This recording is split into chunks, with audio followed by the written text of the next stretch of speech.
তুমি তো সবাইকে দায়িত্ব বুঝিয়ে দিচ্ছ, ও কৃষ্ণ তুমি নিজে কোনো দায়িত্ব পালন করবে না? ভগবান আমার মুচকি হেসে বলছে, দাদা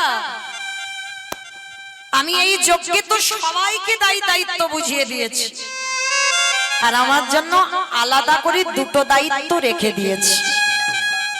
সে কি, সবাইকে তুমি একটা করে কাজ, আর তুমি তোমার নিজের বেলা দুটো কাজ, কি কাজ করবে কৃষ্ণ? বলে জানো দাদা, এই জগৎ সংসারে সর্বাগ্যে সবার আগে জগতে যত যত ভক্ত এই যজ্ঞে আসবে, সবার প্রথমে আমি নিজের হাতে তাদের চরণ যুগল ধৌত করে দেব। ছুটে উঠেছে অসম্ভব, কৃষ্ণ তুই কি আর আমি কি এটা আমি ভালো করে জানি, আর তুই কি না যারা যারা আসবে কে ছোট জাত কে নিচু জাত, জাতের বিচার করবি না, তুই সবার পা ধোয়াবি। ভগবান মুচকি হেসে বলে, দাদা আমার কোনোদিনই জাতের বিচার ছিল না, কোনোদিনই ছিল না, ওটা মানুষ করে, ওটা আমার পক্ষে নয়। ভগবান কোনোদিন নিচু জাত উঁচু জাত এটা বিচার করে না, ভগবান সবাইকে কোল দেয়। কোল যদি না দিত, আপনারা আমরা যারা মায়াপুরে যাই, ওটা তো মায়াপুর নয়, ওটা ছিল মিয়াপুর। আমাদের হিন্দু সমাজ আমরা মায়াপুর করেছি, কিন্তু গোটা সম্পত্তিটা ছিল বাবা মিয়া সাহেবের। মিয়া সাহেব কাকে বলে জানো? বিধর্মী মুসলমান মলয় চাঁদ কাজী।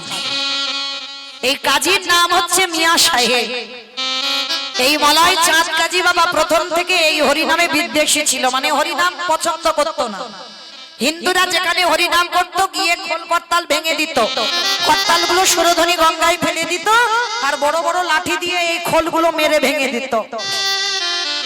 নবদ্বীপের মানুষরা একেবারে ক্ষেপে উঠেছিল, নিমাইয়ের কাছে গেল, নিমাই আমরা হরিনাম করি বলে, আমরা কৃষ্ণ নাম করি বলে ওই কাজী আমাদের হরিনামে বাধা দেয়। মহাপ্রভু বলেছিল, বেশ তোমরা চিন্তা করো না, কালকের এর একটা ব্যবস্থা করে দেব। কাজী সাহেব ওই খোল করতাল ভেঙে রাত্রি বাড়িতে গিয়ে ঘুমিয়েছে, আর ভগবান কি করেছে জানো? একেবারে বুকের উপরে চড়ে বসেছে কাজী। দেহটা মানুষ, মুখটা পশুর মতো। কোন রূপ গো? গণেশ ঠাকুর। গণেশ ঠাকুর না, নরসিংহ। বাহ, নরসিংহদেব ওই রূপটা ধরে কাজীর বুকের উপরে চড়ে বসেছে। বলল, কাজী তুমি আমার ভক্ত প্রাণে ব্যথা দিয়েছো, তুমি আমার হরি নামে বাধা দিয়েছো। শোনো কাজী, আজকের আমি তোমাকে আদেশ করে গেলাম, আজকে থেকে তুমি হিসাব করে রাখবে 1 মাস। 1 মাসের মধ্যে এই রকম দিনে আমি তোমার প্রাণ নিতে আসবো। স্বপ্নটা দেখেই বাবা সকালবেলা কাজী ছুটলো নিমাইয়ের চরণে। মৃত্যুকে কেনা ভয় পায়, কাজী চরণ ধরে বলল, নিমাই আমি ভুল করেছি বাবা, আমি অন্যায় করেছি, আমি কথা দিলাম আজকের পর থেকে কোনোদিন আমি আর এই হিন্দুদের হরি নামে বাধা দেব না। শুধু বাধা দেব না নয়, আজকে থেকে আমি মুসলমান হতে পারি, আমি তোর এই হরি নামে যোগ দেব। সকালবেলা করে নিমাই হরিনাম করে, মুসলমান কাজী এসে হরিনামে যোগ দেয়। তাতে কি হলো? মুসলমান সমাজ ক্ষেপে উঠেছিল যে আমাদের কাজী হিন্দুদের হরিনামে যোগ দিচ্ছে। তাতে কি হলো? সমাজ কাজীকে এক ঘরে করে দিয়েছিল। শুধু এক ঘরে করলো না, বলেছিল কাজীর মৃত্যুর পর আমরা কেউ কবরস্থানে নিয়ে যাব না, কাজীকে কবর দিয়ে কেউ আমরা কবরে একটা ফুলও দেব না।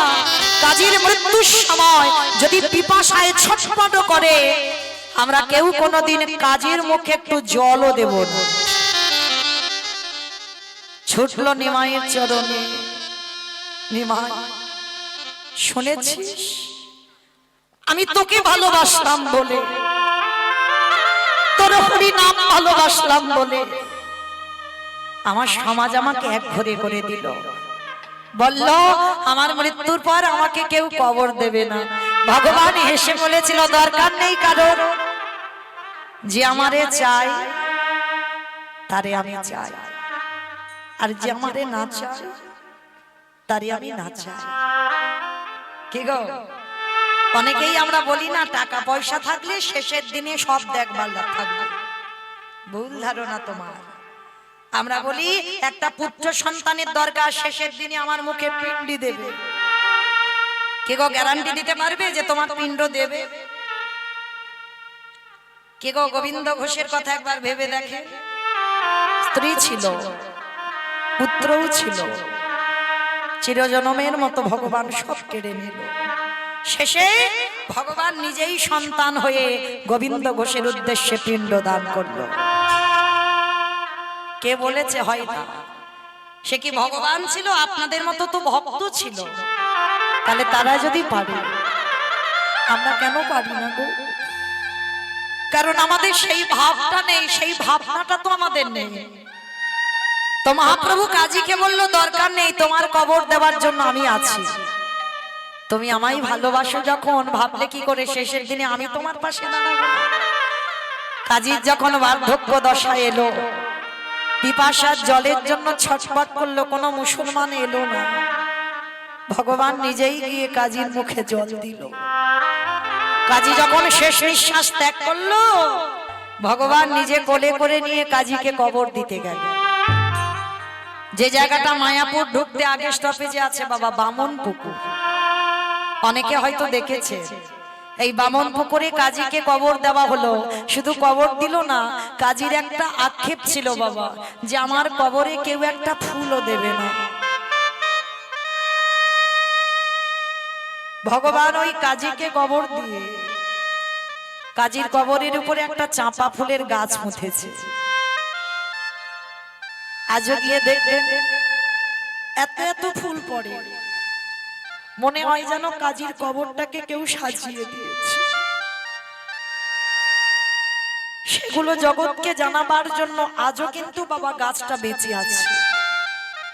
যারা যাবেন একবার মায়াপুরে ঢুকতে আগে স্টপেজে বামন পুকুরে দাঁড়িয়ে কাজী সমাধিতে একবার প্রণাম করো।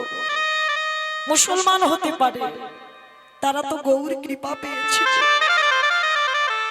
পরশমণির পরশে যেমন লোহা সোনা হয়, ঠিক তদ্রূপ আমার ভগবান যে গাছটাকে নিজের হাতে পুঁতেছে, একবার অন্তত পরশ করে আসবে।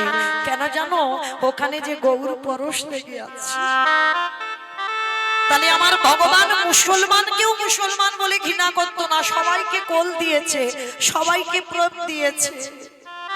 ভগবান ভক্ত ভেবে সবাইকে আশ্রয় দিয়েছে। কিন্তু আমরা বড় বড় বৈষ্ণবরা বাবা, আমরাই ঘৃণা করি মানুষ মানুষকে। কিন্তু না, আমার ভগবান কোনোদিন ভক্তকে ঘৃণা করে, সবাইকে প্রেম দিয়েছে, নাম দিয়েছে। তাই তো আজকে যুধিষ্ঠির যজ্ঞে ভগবান বলছে, যুধিষ্ঠির দাদা, সবার আগে আমি সবার পা ধোবার ব্যবস্থা করব। তা যুধিষ্ঠির মহারাজ বলছে, কৃষ্ণ, এত তো আমার যজ্ঞে কাজ ছিল, তা তুমি হঠাৎ পা ধোয়াবে কেন? কি বাবা, ভগবান কি এমনি এমনি পা ধোয়াচ্ছে? নিজের জন্য শুধু না, অপরকে শিক্ষা দিতে চাইল। নিজে আচরি ধর্ম জীবের শিখায়, নিজে না করলে ধর্ম জীবকে শেখানো না যায়। কি গো মা, যারা শিক্ষার জায়গায় দাঁড়ায় তাদের নিজেদের যদি শিক্ষাটা না হয়, নিজে যদি কৃষ্ণ বলে না কাঁদে, তাহলে অপরকে কাঁদাবে কি করে? নিজে যদি সাধুগুরু বৈষ্ণবদের সম্মান না করে, তাহলে তার কথা শুনে বাবা কিছু শিক্ষা হবে বলে মনে হয়? তাহলে আগে নিজের আচরণ ঠিক করতে হবে, তবে তো অপরকে শিক্ষা দেবে। তাই তো কৃষ্ণ দয়াময় নিজে পা ধোয়াচ্ছে। কেন? আপনাদের আমাদের শিক্ষা দিল, ওরে কলির জি, তোরাও আমাকে দেখে শেখ। বাড়িতে গুরুজন যদি আসে, সবার আগে পা ধোয়ার ব্যবস্থাটা কর। ভালো লাগলো মা খুব আপনাদের এখানে এসে, যে বাড়িতে আমি আছি, যারা কীর্তনের আয়োজন করেছে। আমার মতো অধম কীর্তনী আসতে জানি না কত বড় অপরাধী, তবু রাধারানীর চরণে জানাবো, আমার মতো অধম কীর্তনিয়া চরণ যুগল ধৌত করে দিয়ে তবে বাড়িতে ঢুকিয়েছি। রাধারানীর কাছে প্রার্থনা করবো, রাধে যেন অন্তিম সময় পর্যন্ত তাদের গৌর গোবিন্দ চরণে মন মতি থাকে। পিতাই গৌর প্রেমানন্দে হরি বল। শুধু এই বাড়ি বলে না, প্রত্যেকের এটা নিয়ম। বাড়িতে সাধুগুরু বৈষ্ণব ভক্ত এলে সবার আগে মা নিজের হাতে চরণ যুগল ধৌত করাও। সাধুগুরু বৈষ্ণব যদি নাও পাও, বছরান্তর যদি গুরুদেব তোমার বাড়িতে না আসে, তাহলে যে যার ঘরের বাবা মা তো আছে, যে যার ঘরের শ্বশুর শাশুড়ি তো আছে। চেষ্টা করো মা বৎসরে একবার। অনেকে কথাটা শুনে বাবা একটু হাসে, কিন্তু আমি হাসির কথা বলিনি গো, এটা তো আমার কথাই নয়। ভগবান কৃষ্ণ সুদামাকে বলে রেখেছে, সুদামা সবার আগে বড় গুরু তো যে যার ঘরের বাবা মা, তারপরে গুরু হলো শিক্ষা গুরু, দীক্ষা গুরু, তারপরে গুরু হলাম আমি ভগবান। তাহলে এই জগতে তো ভগবান কোনোদিন বলেনি সবার আগে আমি বড় গুরু, সবাইকে সবাইকে শিক্ষা দিল সবার আগে বাবা মা। আর এই পৃথিবীতে মনে রেখো মা, সারা বছরই একটা দিন, যেমন তুমি ভগবানকে প্রতি বৎসরান্তর পূজা অর্চনা করো, ঠিক সেই রকম একবার বাবা মাকে সিংহাসনে বসিয়ে এমনি করে মালা গলায় দিয়ে নিজের হাতে চরণ যুগল ধৌত করে একবার বছরে নিজের হাতে বাবা মাকে খাইয়ে দিও। কেন জানো? যে ছোটবেলা থেকে নিজে না খেয়ে তোমাকে কত যত্ন করে খাইয়েছি, তাহলে আমাদের কি মনুষ্য জীবনে কর্তব্য নয় যে আমরা বড় হয়ে একবার অন্তত বছরে বাবা মাকে নিজের হাতে খাইয়ে দিই? প্রতিটা মনুষ্য জীবনে কর্তব্য। ভগবান বলছে যার স্বভাব, যার চরিত্র, যার মনোভাব এমন হয়, সে যদি কৃষ্ণ ভজন করতেও ভুলে যায়, ভগবান বলে সে যদি আমাকে ডাকতে ভুলে যায়, আমি কোনোদিনই সেই ভক্তরে ভুলি না। তাই গৌর প্রেমানন্দে হরি বল, হরি বল। যেতে হবে না তাকে বৃন্দাবন, যেতে হবে না তাকে বৃন্দাবন, ওই দক্ষিণ ভারত, পশ্চিম ভারত, সারা জীবন আমি তার দরজায় দাস হয়ে যাই। তাহলে এই হলো ভগবানের বিধান, কিন্তু আমরা মানতে চাই না বাবা, কলির মানুষ তো এই শাস্ত্র বিধানগুলো শুনতে চাই না। তাই তো ভগবান রাজস্বই যজ্ঞে পা ধোবালো, শুধু পা ধোবালো নয়, আরো একটা কাজ করেছিল। কি কাজ জানো? যারা যারা প্রসাদ পেয়েছিল, আমার কৃষ্ণ দয়াময় ওই প্রসাদের এঁঠোগুলো নিজের হাতে নর্দমায় ফেলেছিল। শুধু নর্দমায় ফেললো না, ভক্তরা যখন প্রসাদ পেয়েছে বাবা, থালাতে লেগে আছে না এঁঠো, আমার কৃষ্ণ দয়াময় ওই এঁঠো প্রসাদ গুলো নিয়ে কৃষ্ণ আমার সারা গায়ে মাখছি। ও যে ভক্তের তাই গৌর প্রেমানন্দে ভগবান,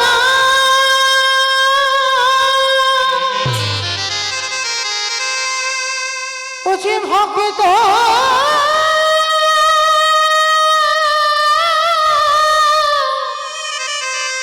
ভক্ত ছাড়া কিছু জানে না,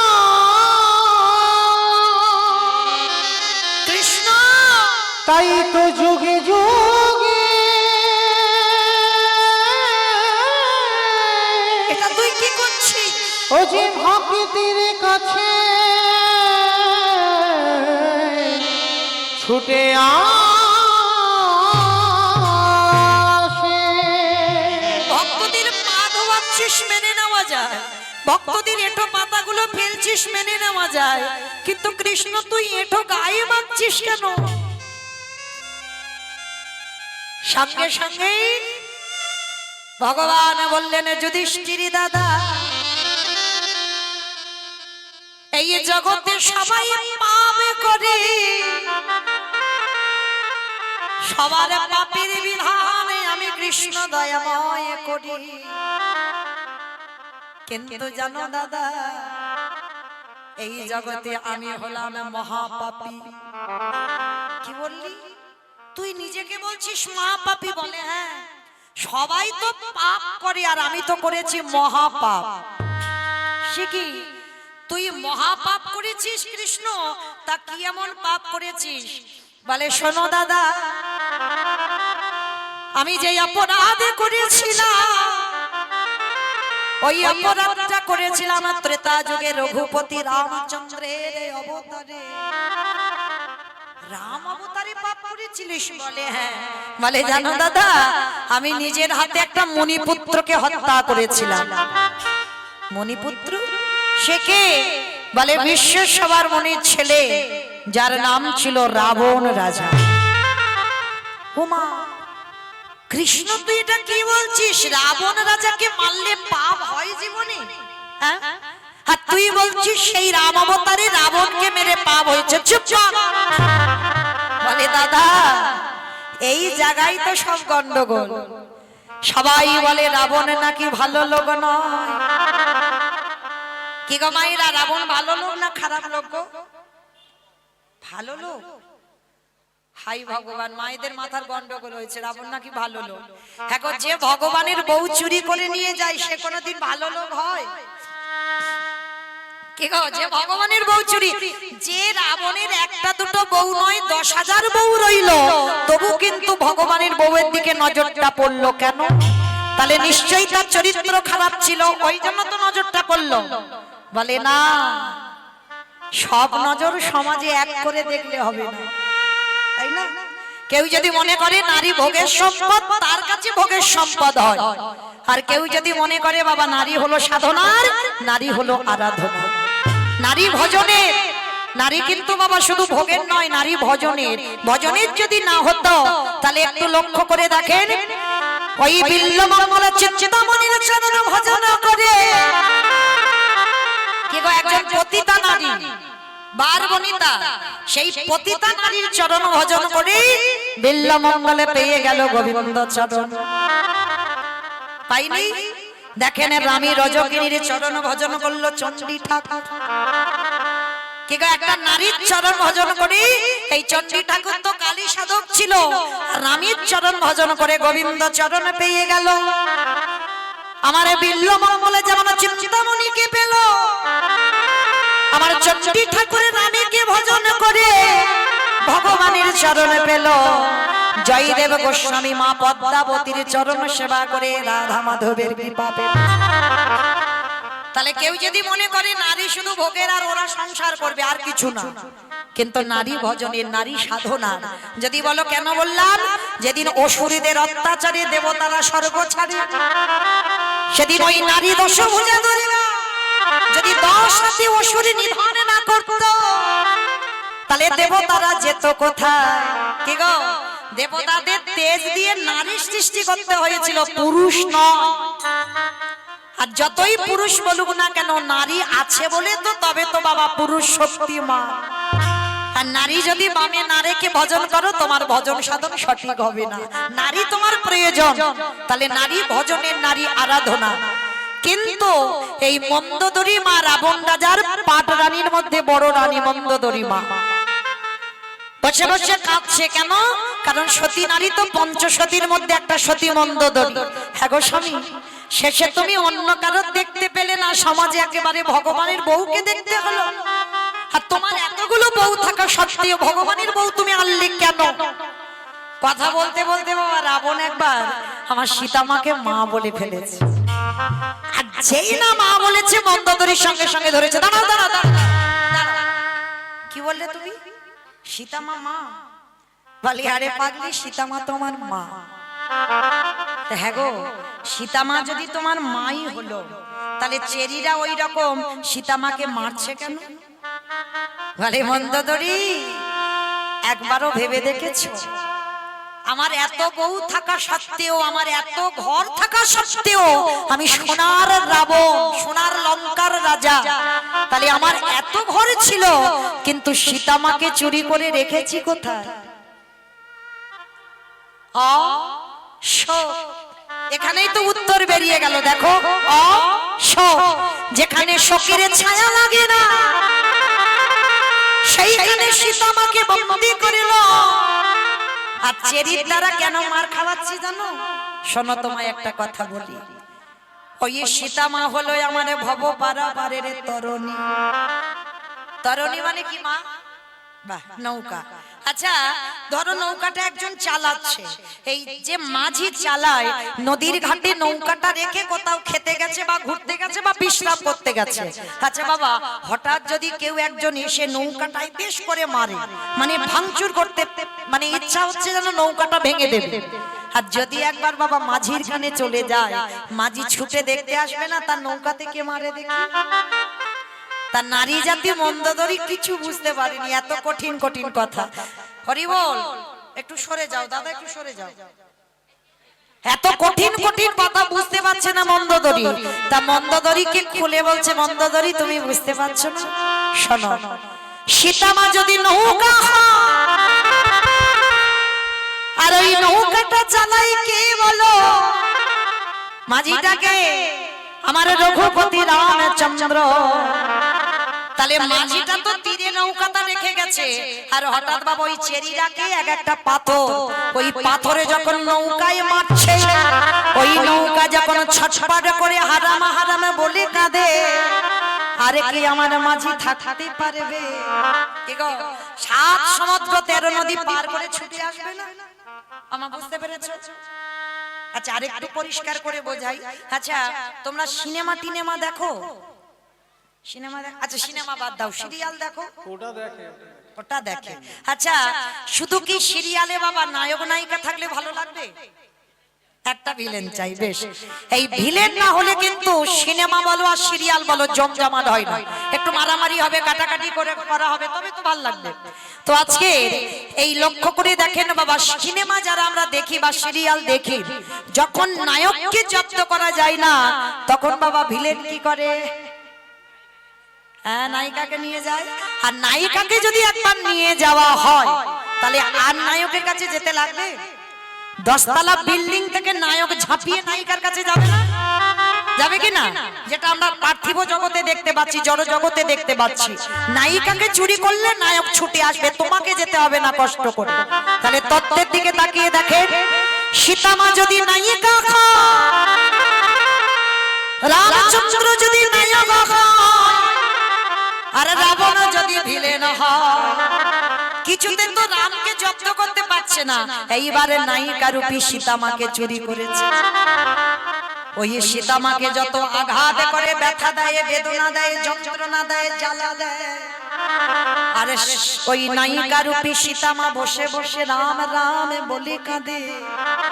এইবারে যখন নায়ক রূপী রামচন্দ্রের কানে আওয়াজে গেল, আরে কি থাকতে পারবে আমার নায়ক রূপী রামচন্দ্র, ছুটে আসবে সোনার লঙ্কা। মন্দোদরি, যেদিন আমার প্রভু আসবে, সেদিন যদি আমার রাজ্যে খরা দেখা দেয়। ওমা, খরা মানে বোঝো তো? মানে খরা মানে নাকি প্রচুর বৃষ্টি, মানে খিচুড়ি স্কুলেও যায়নি। খরা মানে খাল বিল নদী নালার জল বহুদিন বহু বছর বৃষ্টি নেই, মানে সব শুকিয়ে গেছে, জল পাওয়া খুব মুশকিল। তা রাবণ বলছে, মন্দোদরি, যদি আমার রাজ্যে খরা দেখা দেয়, আর সেই সময়ও যদি আমার রাম আসে, বলো বলো কি দিয়ে চরণ তুমি ধোবাইবে? আমার প্রভু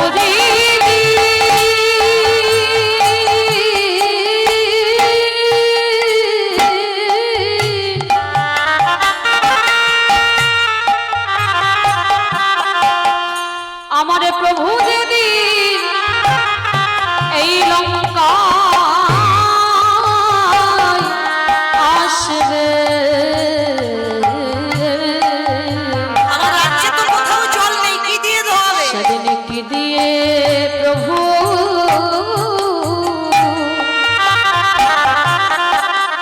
চরণ ধোবাইবে? আসলে জানো মন্দোদরি, আমি কিন্তু কাঁদি না তোমার মতো, আমি বোকা নই যে কেঁদে কেঁদে জলগুলো অপচয় করবো যেখানে সেখানে।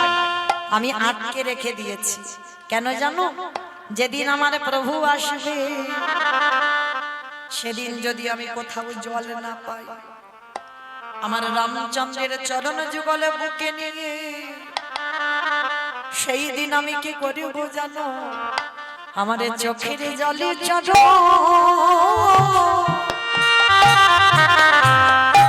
চরণ ধোয়াইব।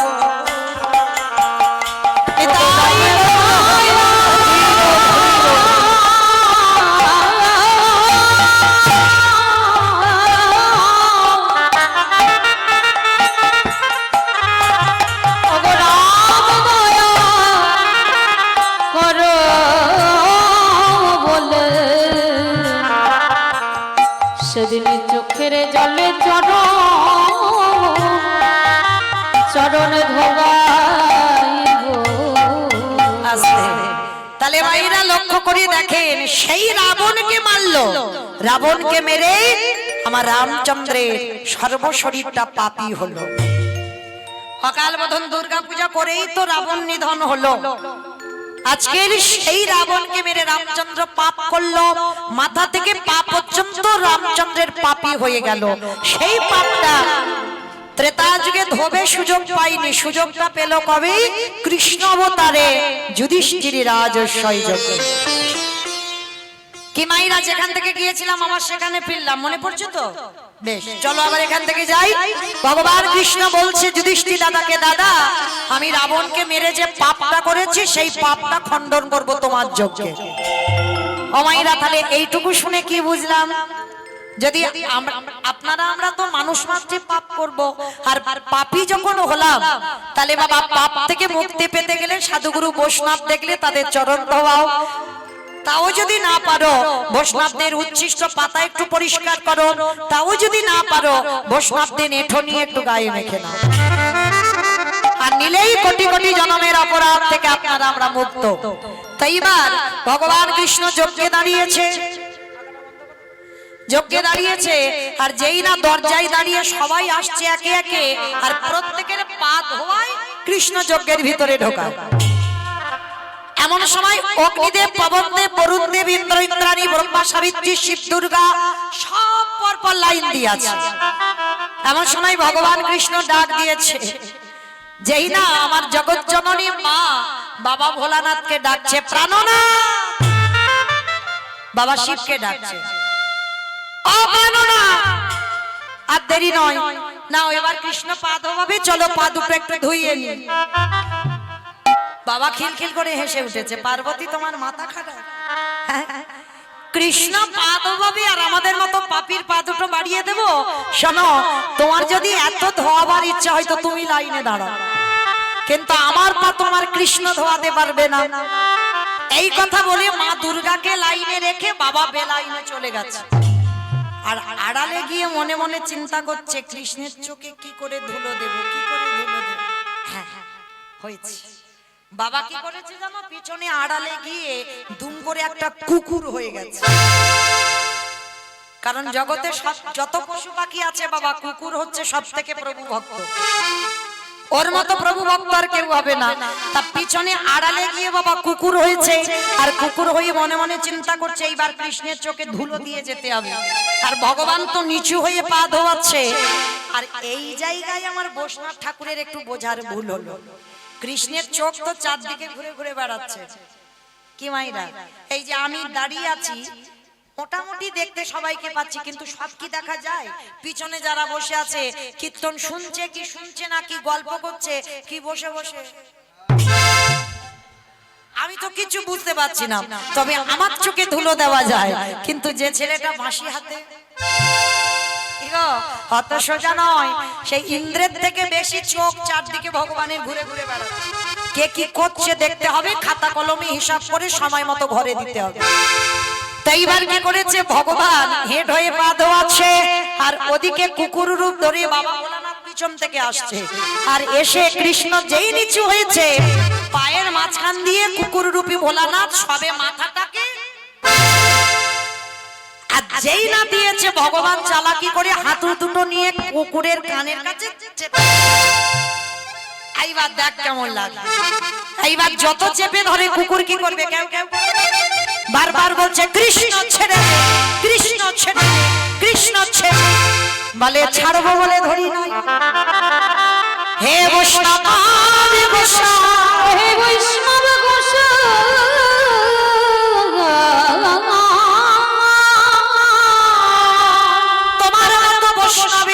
চরণ ধোয়ালে আমার জীবনে কম হতো, তাই তো কৃপা করে করুণা করে আমার জন্য তুমি আরো এক্সট্রা দুটো জুড়ে দিয়েছো। বাবা বুঝতে পেরেছো? শিব শিব ঠাকুরের দুটো পা আর কুকুরের পাটা পাঁচটা পাঁচটা কুকুরের 5টা পা, ডায়মন্ড হারবারে পাঁচটা পিছনে ওইটা তো লেজ, কুকুরও দেখেন। তাহলে মাইরা কুকুরের 4টে পা, শিব ঠাকুরের 2টো পা। ভগবান বললে হে বৈষ্ণব, তোমার মতো বৈষ্ণবের 2টো পা ধোয়ালে আমার জীবনে কম হতো, ওই জন্য তো তুমি আমার জন্য আরো এক্সট্রা 2টো জুড়ে 4টে করেছো। এইবারে দাও দাও চাচা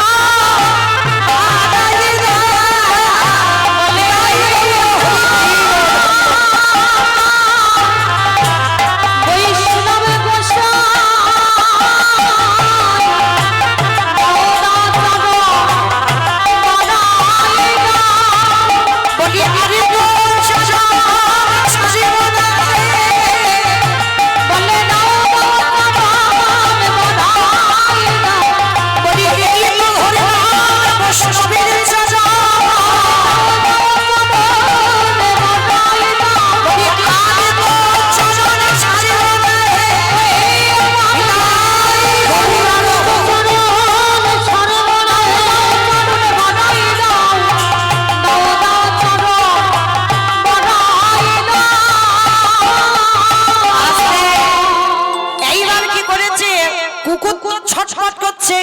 এইবার ভগবান মোটা দড়ি নিয়ে কুকুরটাকে আষ্টে পিষ্টে বেঁধেছে। বাঁধলে আসতে বাঁধলে কি হবে বাবা, কুকুরের 4টে পা তো শুধু ছটফট করছে। ভগবান বলে এবার পায়ের ব্যবস্থা করতে হবে। মোটা দড়ি নিয়ে কুকুরের 4টে পা বেঁধে দিয়েছে। এবার যেই পা বেঁধে দিল শুধু নয়নে জলে গড়াগড়ি যায়।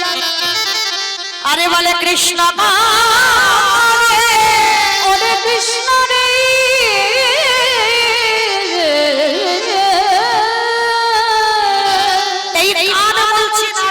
তোর চরণে অন্যায় করেছি, ক্ষমা করে দে।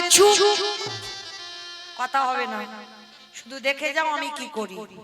এইবার 4টে পা বেঁধেই সবার পা ধোয়াচ্ছে বাবা ঘটিতে করে জল দিয়ে। আর বৈষ্ণবের বেলা কি করেছে জানো? ভগবান পর্যন্ত বৈষ্ণবকে কোন জায়গায় দিয়েছে দেখে। আর আপনারা আমরা সেই বৈষ্ণবের পিছনে খুঁত ধরে ধরে বেড়াই। হরি বল। পারবো না কিন্তু বাবা খুঁত ধরতে ছাড়বো না। অপরাধ নেবেন না, চরণ ধরে বলে যাই যেন আমাদের দুর্গতিটা যেন ওই চপল গোপালের মতো না হয়। কথা বলো না ঠিক আছে, কিন্তু বৈষ্ণব অপরাধী যেন হয়ে না যায়। কারণ ভগবান পর্যন্ত সচিমা অপরাধ করেছিল এই অদ্বৈত আচার্য চরণে। কারণ শুধু একটা কথা বলে ফেলেছিল, ও অদ্বৈত নয়, ও হলো দ্বৈত। এই কথা বলার জন্য ভগবান নিজের মাকে ক্ষমা করেনি। আর আপনারা আমরা তো তুচ্ছ। মনে রেখো, বৈষ্ণবী দাবিতে যদি হয় ক্ষুদ্র অপরাধ,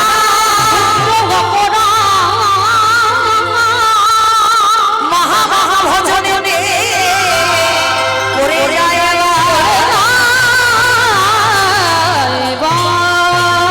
বৈষ্ণব দেখে যে বানানো হয় মুন্ড পড়ে যায় নরকের বৈষ্ণবী অপরাধ করে জীবন গঙ্গা স্নানে যায়, পতিত পাবনী গঙ্গা তারে দেখে দূরে সরে যায়।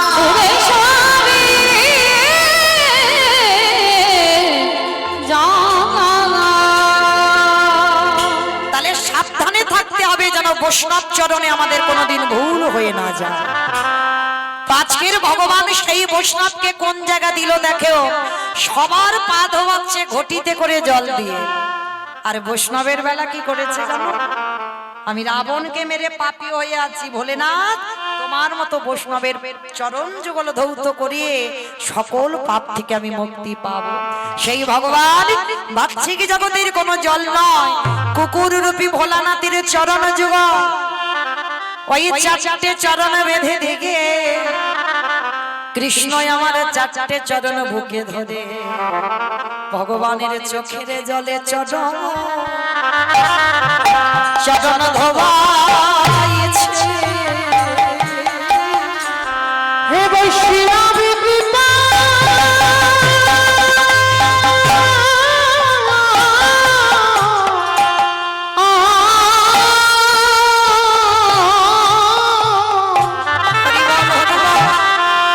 হে বৈষ্ণবী কৃপা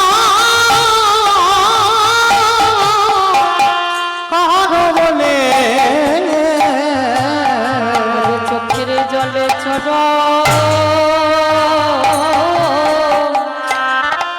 চরণে ধোবাইছে। আস্তে। সেদিন আমার ভোলানাথ প্রতিজ্ঞা করলো, কৃষ্ণ এই যে আমি অন্যায়টা করলাম, তোর সঙ্গে চালাকি করতে গিয়ে তো আজকের আমার এই দুর্গতি। তোর চোখের জল আমার মতো অধম, আমার মতো বামর, আমার মতো কুকুরের পায়ে পড়লো। তবে শোন কৃষ্ণ, আগত কলিযুগে আমি আর কোনোদিন শিব হব না। আমার প্রশ্নটা কি ছিল সেখানে কিন্তু আবার ফিরে যাচ্ছি। প্রশ্ন করেছিলাম সত্যতে শিব, ত্রেতাতে শিব, দ্বাপরে শিব, কিন্তু কলিতে রূপটা বদলেছে। কেন বদলেছে? এটাই হলো তার কারণ। কৃষ্ণ রে আগত কলিকালে আমি হব অদ্বৈত আচার্য, অদ্বৈত আচার্য আরে তুই হবি আমার কৃষ্ণ নয়, তুই হবি আমার নদীয়ার নিমাইছা। আমি 12 বৎসর তুলসী ভাসিয়ে তোকে আহ্বান করব। আমি তোর থেকে 52 বছরের বড় হব।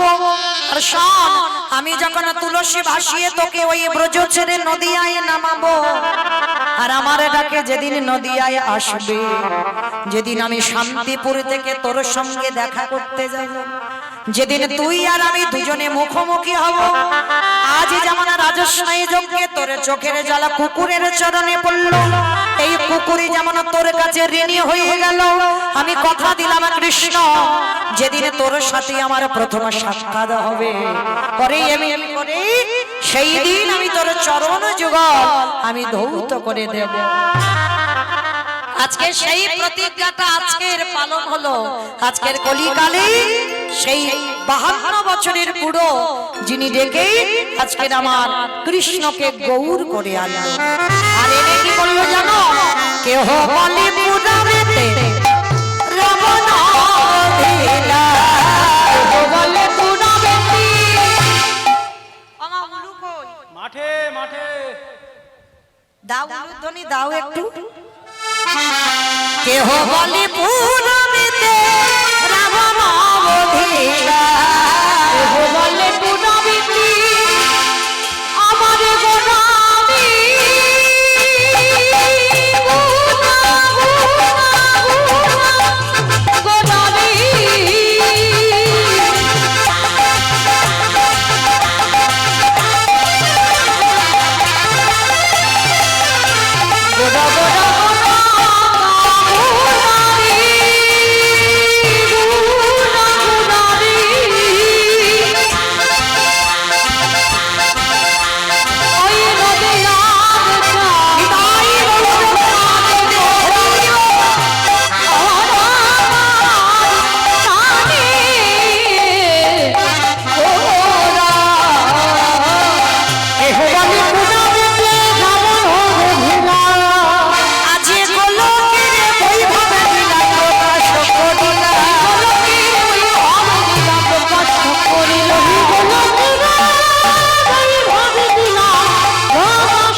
প্রকাশ্য করিলা বাসুদেব ঘোষে কহে করি জোড়ো হাত করি জোড়হা ওগছে এই গো সেই কৃষ্ণ সেই তো জগন্নাথ অবশ্যই না বাসুদেব শ্রী কহে এইবার লীলা প্রকাশ হল বাসুদেব বসে কহে এই বাগিরা প্রকাশ হলো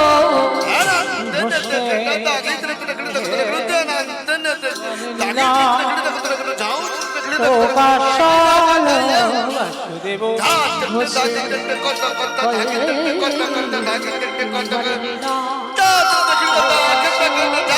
বাসুদেব শ্রী করে এইবার লীলা প্রকাশ হল বাসুদেব বসে কহে এই বাগিরা নিতাই গৌর বাসুদেব হরি বল হরি বল হরি বল লীলা প্রকাশ হল বাসুদেব বসে কহে এই বাগিরা প্রকাশ লড়ে বাসুদেব বসে কহে জানি তাই চলুন আজকে আমরা সবাই এই স্থান পরিত্যাগ করে একটু যাব মধুময় ধাম বৃন্দাবন ধাম। তো মায়েরা সবাই দেখে একটু প্রেম সে সবাই একটু বলেন তো গৌর সুন্দরী কি ধ্বনিটা হলো কি এটাও জয় বললাম ধ্বনিটা হলো কি এটা নাকি জয় এটা জয় নয় একটু প্রেম সে ধ্বনি দিতে হবে এত জোরে দাও কত দূর শোনা যাবে বাগনান শোনা যাবে বাগনান নাকি বলে গাদিয়াড়া 58 গেট ওমা যাবে ওগুলো যাবে শোনা যাবে যাবে মানে মানে স্পিড আছে বিশ্বাস আছে যাবে আচ্ছা যাদের আওয়াজ যাবে কই একবার দেখি যারা যারা আমার ভগবানকে ভালোবাসো একবার হাত দুটো তোলো তো দেখি একবার সবাই পিছন থেকে আমার দাদা ভাই বাবা ঠাকুর ভাইরা যারা যারা আছে যারা দাঁড়িয়ে আছেন চরণ ধরে নিবেদন সবাই একসঙ্গে দেখি একবার প্রত্যেকে বলবেন কেমন ও ওই জায়গাটা একটু ধসে গেল এই ধসার ওপর ভালো নয় সম্পূর্ণ কেমন একসঙ্গে বলবেন গৌর সুন্দরী কি নবদ্বীপে ধামে কি সচিরি নন্দনে কি বিষ্ণু প্রিয়া কি